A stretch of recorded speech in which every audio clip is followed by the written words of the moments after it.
Hello everyone, we are group 6 and this is our ED project, Bluetooth door lock. So let's start. So we have connected the lock with the app through Bluetooth module. So as you can see, when we click on the unlock button, the lock opens, and when we click on the lock button, the door locks. So now let us see the real world application. So we have made a mini door out of cardboard. And we have attached the lock on the inside.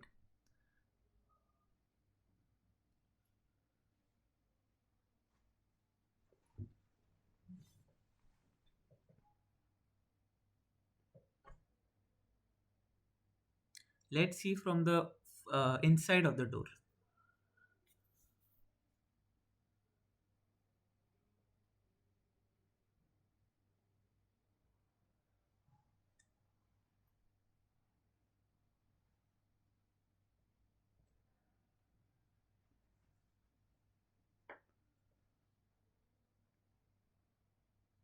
Now let us see our team working on the project.